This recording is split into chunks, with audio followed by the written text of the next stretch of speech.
Eric Meyer? Yeah. Good morning. Hey, we're local law enforcement and here with the search warrant to take a look at your digital devices.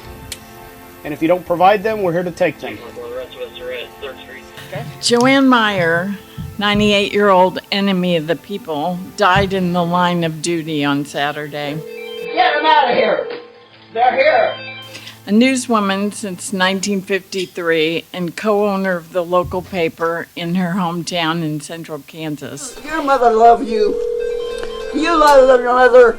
You're an asshole. She lived to see her Marion County Record as well as her home raided by police on Friday for reasons that defied both law and logic. They're just taking advantage of everything they can take advantage of. Whether it's legal or illegal. It's not hyperbole to say that this attack on the people's right to know appears to have killed her. It's terrible. It's just plain terrible.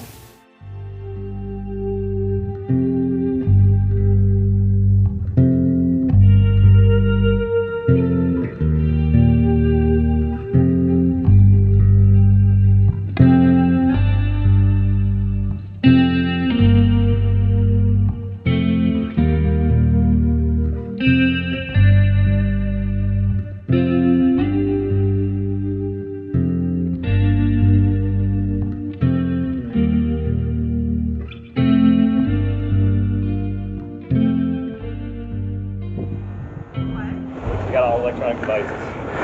10-4-10-55. We got all electronic devices. Why are you taking my phone, my personal phone? I received a phone call from Max Couch, our media hotline attorney. And so I asked him how he was. He said, I was a lot better 5 minutes ago. He said, Emily, we have a raid happening on a newspaper in Kansas. Well, I found out about it from an email, basically. Several editors around the state wound up getting an email that was sent out by, I think it was the Press Association, that said that there was something going on in Marion, and it didn't look good. My sister, who still lives in Marion, called me. She said, are you sitting down, I think? She's like, the paper has just been raided. I've been doing this for 40 years, so this is the first time that anybody has called me and told me their newspaper has been raided by the police. It was clearly illegal. I knew it was illegal the minute someone told me about it.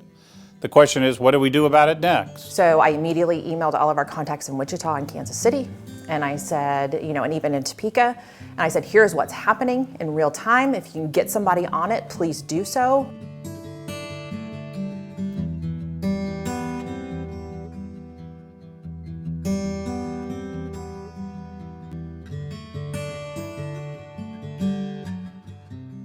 I first come aware of it when Eric called me on the phone. Can you go to the Record and tell them that I need them to talk to me right now? I can't get through to them. I have 2 police here seizing my computers. He asked me to go over there and get a hold of him, tell him that he needed some reporters up there because he had the police in there seizing his equipment and his phone. I have asked Darvin Markley to alert the Wichita TV stations. I suspect they will be here shortly.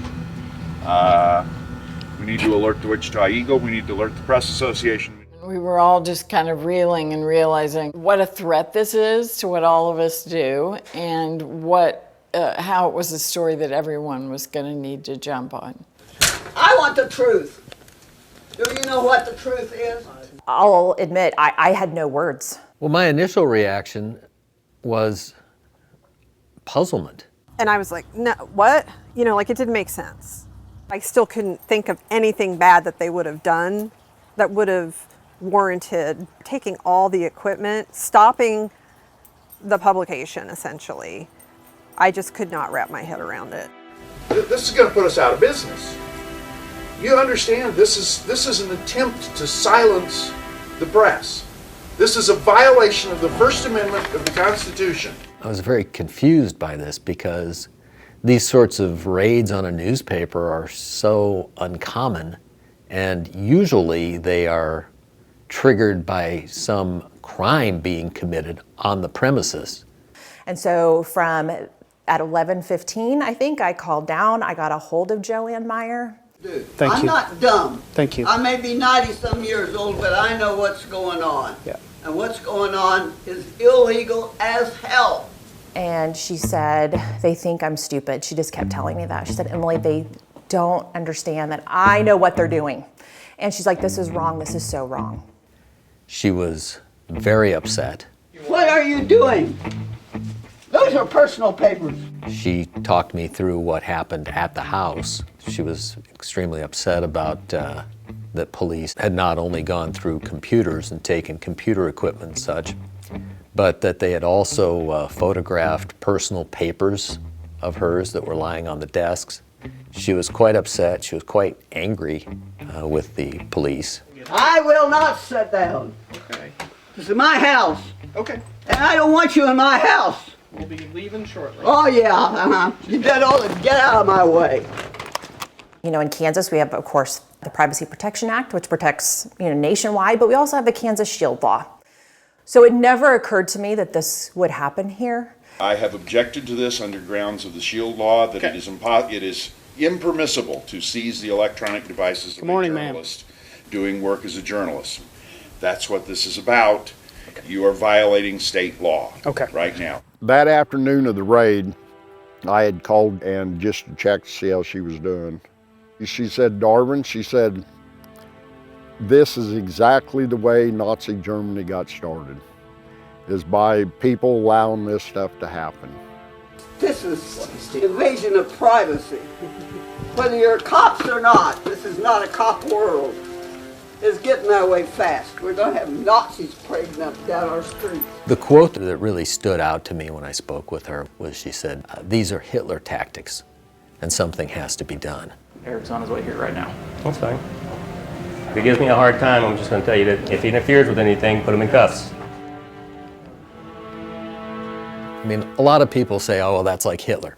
Well, most of the time you take that with a grain of salt, but when somebody of that age who lived through Hitlerism tells you these are Hitler tactics, you better listen.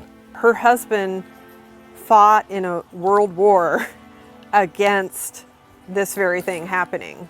And it's clear as you watch this, she just gets progressively more stressed out, progressively more upset, progressively crying more. I just don't understand. How people can be so stupid.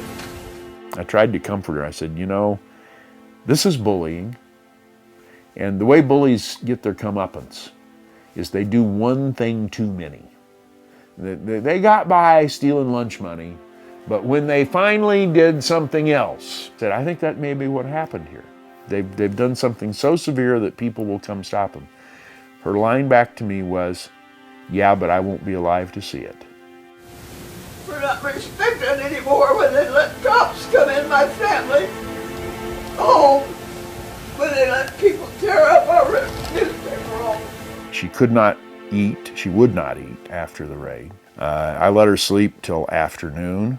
But do you want to eat here in your bedroom? You want to eat out in the living room? You want to eat at the kitchen table? And she said, I don't know. I don't feel so good. And she died in the middle of that sentence.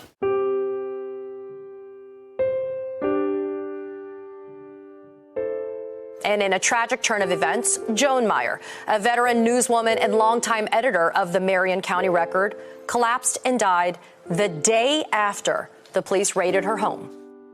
I learned before the nightly news that she had died. And I was still in disbelief about it, but it was when I saw her picture on all three of the networks. Well, the first time when I saw her picture on the network, national news, I just started crying. Devastated. Devastated that her last moments were one of tears and fear and anger. Saturday evening, I was at the Royals game with my husband and son, and I got a text reporting that Joanne had died.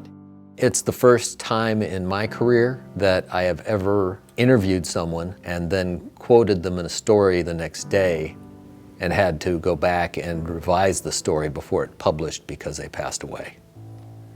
And I was very, very shaken by that. And I was really sad and outraged. I couldn't look at the game you know, that this 98-year-old woman was hounded to her death in this raid. There's no other way to see that. And two, kind of a metaphor for them wanting to hound all of us to the death of our industry, you know, which is really under attack right now. Someone died as a result of this raid, and that was Joan Meyer. And not only did she died being a reporter.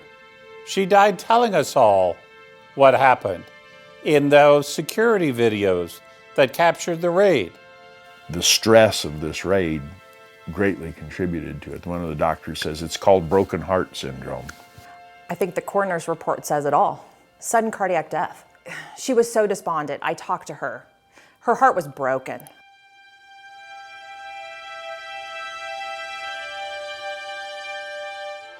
It's very common among older people, if they feel that some key and essential element of their life has gone south somehow or other, that very often they die of sudden cardiac arrest, which is what she died of.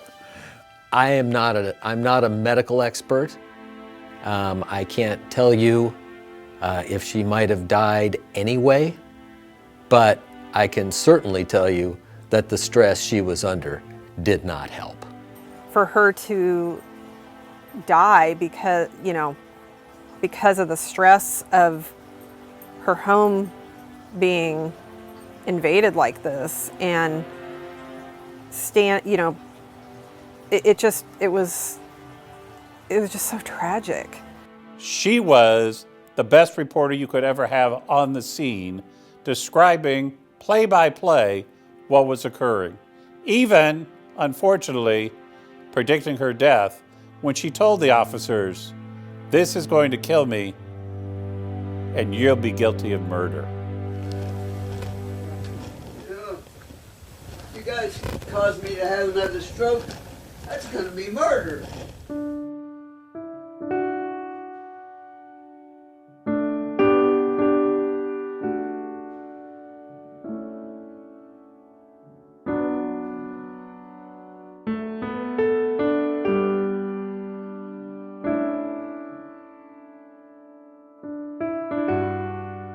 Police showed up looking for evidence that a reporter had run an improper computer search to confirm an accurate report that a local business owner applying for a liquor license had lost her driver's license over a DUI. According to coverage of the story in the Record's website, the reporter made no attempt to conceal her identity, providing her name. What's more, the Record had decided not to run the story because editors questioned the motives of their tipster. Hello? You mind accompanying this officer outside if you would? Me? Please. You're not in trouble. We're just conducting a search warrant. Here? Mm-hmm. What kind of search warrant?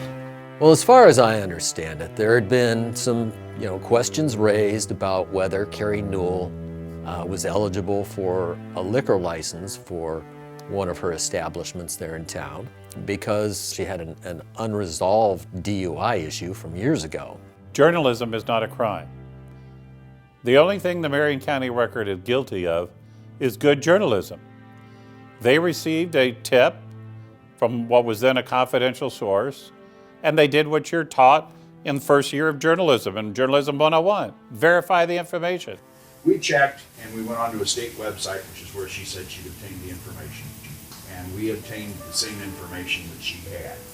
We did register under our own name at the time, and we did not disseminate that information. We just verified that was where she'd gotten the information. And then there was the sort of simultaneous thread going on that the Marion Record had wondered why a police captain in Kansas City, Missouri, with a six-figure salary would be interested in going to Marion and being the police chief of a small town for much less money. Do you understand that Officer Cody, who has filed this out, that we have a whole bunch of damaging information about him that we have not published, and he's aware of this, and this is retaliation by Chief Cody. They were in the process of checking out those reports as well as the reports of Carrie Newell's unresolved drunk driving issue. So what he did is he took the information that a reporter at the Marion County Record had used a public-facing website that the Department of Revenue says is made available for the public to use to verify information that a source had provided.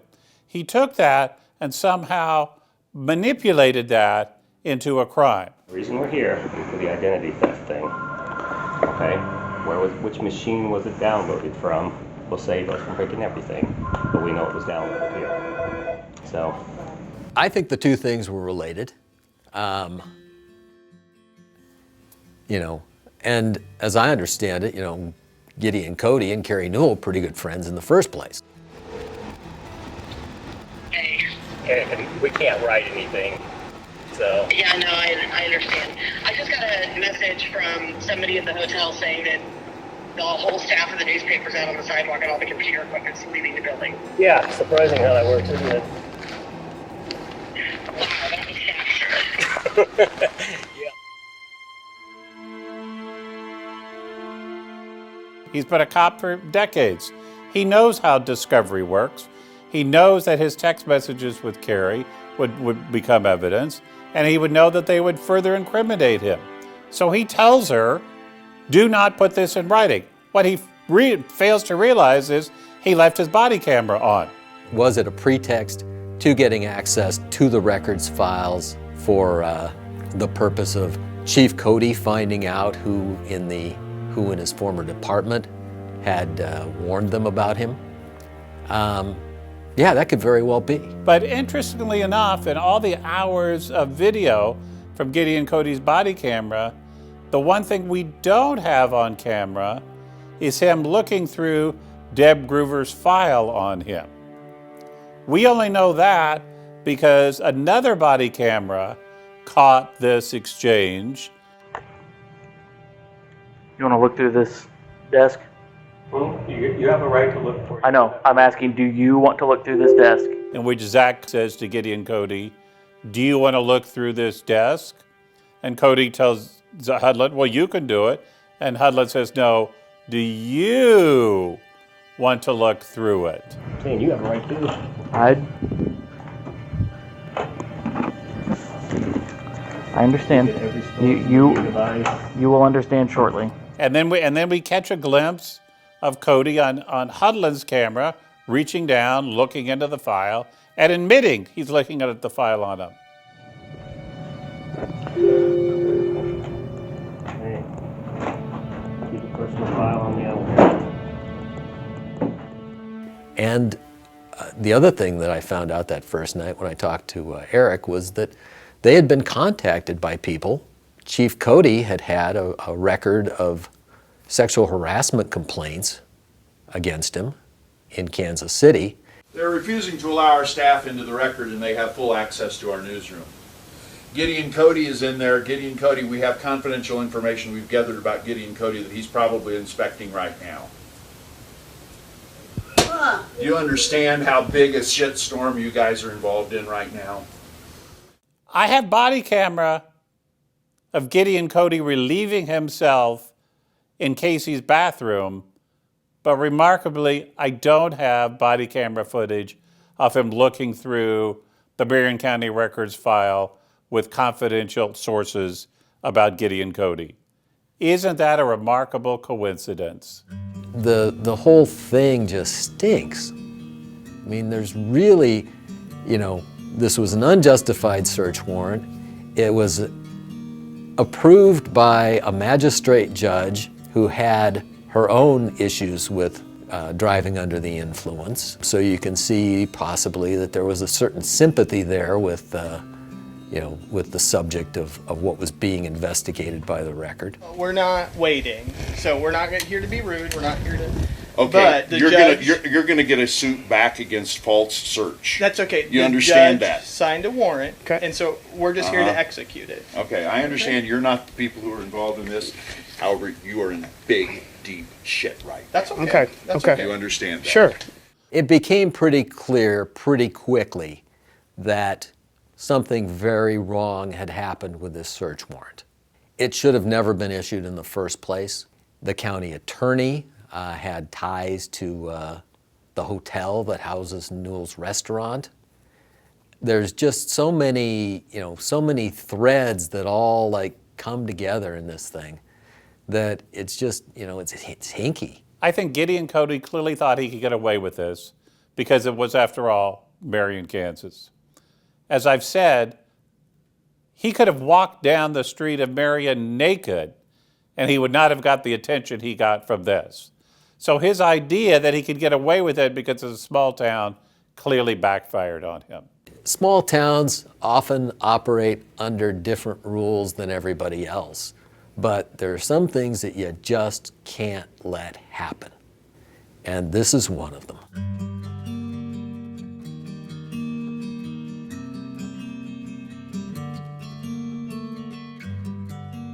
After the raid, he was defiant with his Facebook post that when the information comes out, he'll be vindicated.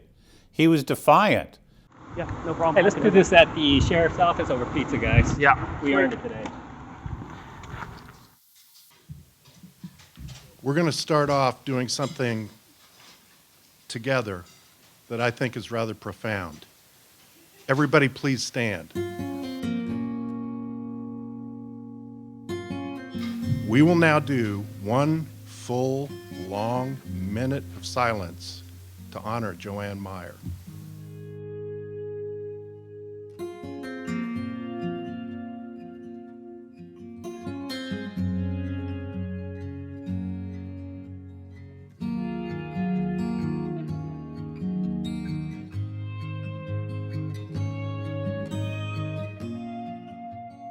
She was an absolute expert on the history of everyone and everything in Marion. For a small town paper, the Marion County Record had an excellent reputation. Joanne was part of that legacy at the Marion County Record. When it's such a small staff, everybody's important. And so I know she was editing a lot of different things other than that column.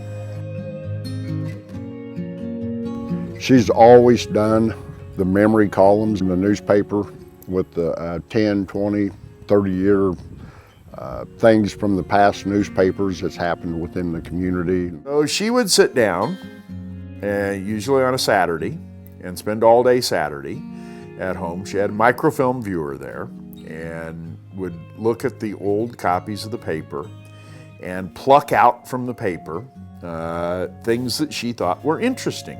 I remember having birthday parties and stuff, and my mom would send that in, and now that I'm older, it's 35 years ago, 40 years ago, and then it lists the people that were at the birthday party or, things like that. It was never the stuff that was, the front page headlines. It's always the little story somewhere inside that, about and the odder the better, somebody drew a giant zucchini. Because what is news in a small town would never probably be news in a bigger city. And that was one of their most read columns. Everyone loved hearing those stories. The new transplants, that's how they got to know their community. How did things come to be the way they came to be?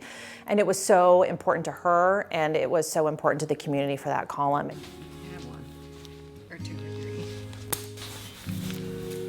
Nobody would ever dare change anything that came out of her column, except me. I would occasionally do it, and then I'd have to go home and answer for that. Because she would read it then after it came out in the paper and make sure nobody messed with it.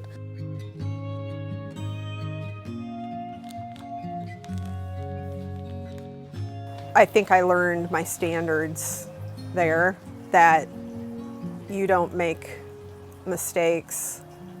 You can't. You're a newspaper. You're held to certain standards. You would not want to be around her if she'd picked up the newspaper and looked at the newspaper and said, oh, Kurt Hassert, you spelled it with a K and it spells it with a C. You wouldn't want to be in the same room with her.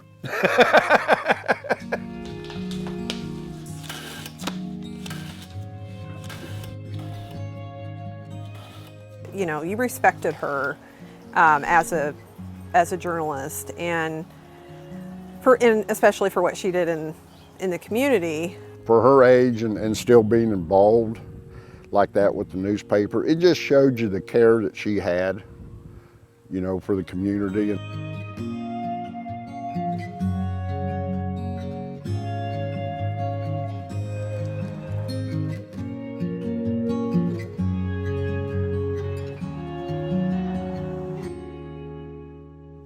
She volunteered for things. She was an advocate for that community, and I think that's what made her heart break the most. She was very active, and so was my father, in trying to do things for the community.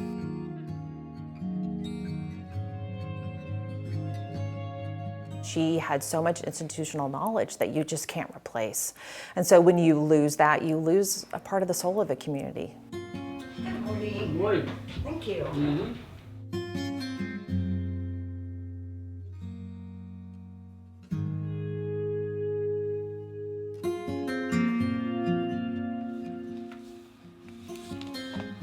Have a great one. You too. Thanks.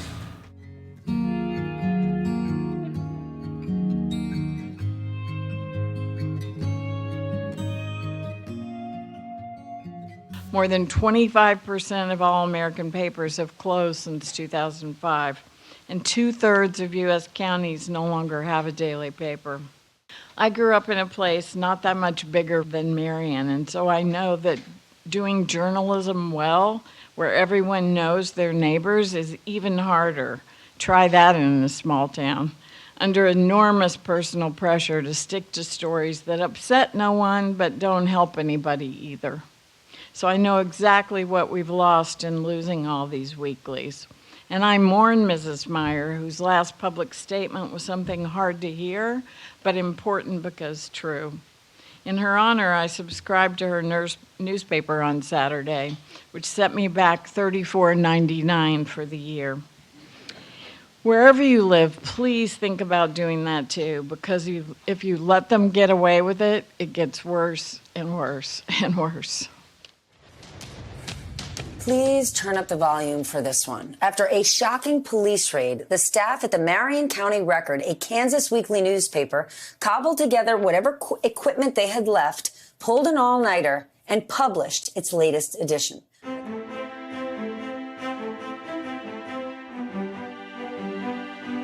I was still sad that this happened in my hometown and sad that Joanne had died. And I knew that that would have made her happy, just like Erica said, but she didn't get to see that.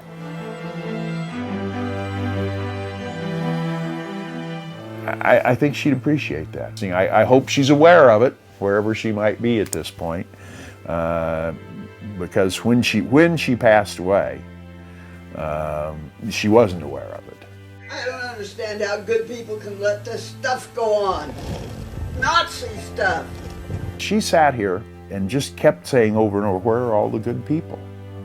Where are all the people who are supposed to stand up and prevent this from happening? Well, they showed up.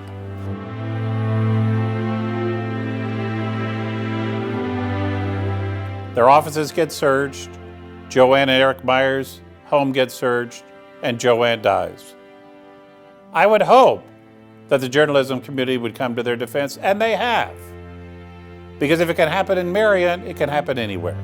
This is a conspiracy to prevent us from publishing, and you guys are going to be all over the front page of the New York Times. Everyone stepped up. There was a national and I guess international outcry that everyone in our business certainly, and I think readers who care about democracy really did see what was at stake. One of the questions I still have is, I don't know if Gideon Cody had even heard of the Privacy Protection Act before this. There's sure no indication that he gave any consideration to the fact that he was about to raid a newsroom, about to raid the home of the owners of a newspaper. This is your initiation. Not my initiation, it's actually a victim. It's your request for a warrant. Mm-hmm. You are essentially putting us out of business. Do you want to come inside and have a conversation with me after I read you your rights? You're reading me my rights. Correct. I don't want to have a conversation without it. I would like to reach my attorney. I mean, you can't just go into a newsroom and start ripping through their stuff because you think that they shouldn't have it. The way that that's supposed to be handled is you issue a subpoena and they produce the records. And that's what should have happened in this case, and that's what didn't happen in this case. And that's what's led to the situation we're in now. And frankly, it was at least a contributing factor in Joan Meyer's death. Boy, you're going to be in trouble. Boy, are you going to be in trouble. You take my computer, that's personal property. I have done nothing. I was proud of her for standing up, for saying, I know this is wrong. What are you doing? Get out of my There's a laptop bag. I'll never It's in trust there. a policeman Should we check again. there for digital. Yeah. We can- Never trust a cop You did check again. it? When I saw the video of her talking back to the cops, I mean, I was even more disappointed that I was never going to get to meet this powerhouse. You're going to give me a stroke. Ma'am, What did you can't take that. Yes, ma'am. Listen. I had another lawyer who I work with say to me after she watched the video, she had nothing to do with this case. I was talking to her on something else. She said to me, "That's what I want to be like at 98.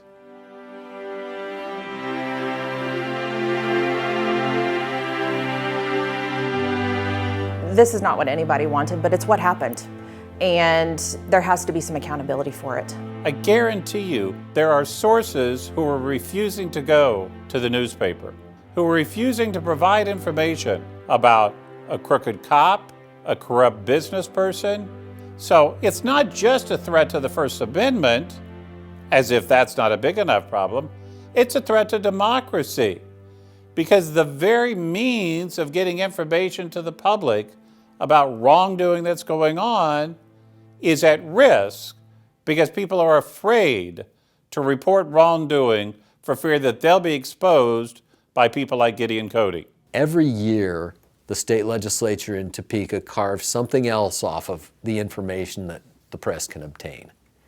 Every year, the police department decides to withhold a little bit more information, you know, from the press and the public. You know, so this has been going on for years. I mean, there are attempts to silence us, everything from, you know, ignoring sunshine laws to, you know, making it super difficult to get even the most basic information that when I was starting out 40 years ago was a given. And I've had people ask me, do we need better laws? Do we need to open up the SHIELD law and make it stronger? I said, look, I don't need better laws. I need people to follow the law. And if you value following the law and the individual rights of a person and the Fourth Estate, you're going to back this. You're going to back the accountability. And we are going to sue the living daylights out of people because we don't want this to stand as a precedent anywhere. And my mother, even though she was very reluctant to ever file suit about anything, would probably agree with this. Well, tell my son to sue the whole goddamn town. If there's money beyond what our actual costs are, it's going to charity. It's going to a fund that's going to support things like this, because that's blood money, and we're not going to take blood money.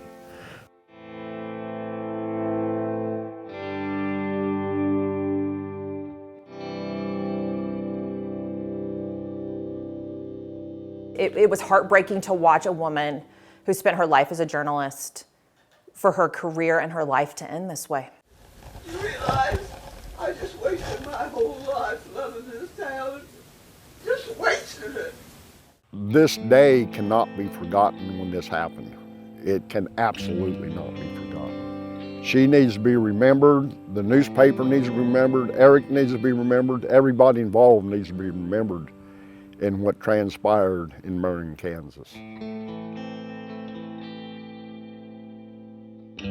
We got to make sure that this does not happen again. The schools should be teaching this, because in a few years, the law schools will be teaching what you do not do. And that's what That's why there needs to be a memorial placed here in Marion, whether anybody likes it or not. Just, that's what memorials are for, so you don't forget. But I don't know whether she's going to be going down as a martyr to freedom of the press. I think she'd kind of resist that notion. I mean, she's not Joan of Arc. She's not. She just is a person who was wronged, and she tried to stand up for it.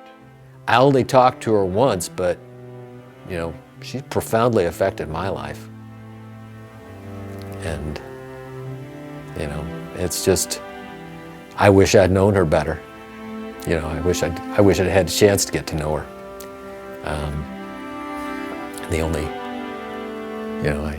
The only chance I got to know her was at her funeral. To be able to go out and sort of in support of a cause that you've spent your life on is about as good as you can hope for. And I think she'd think that way about it.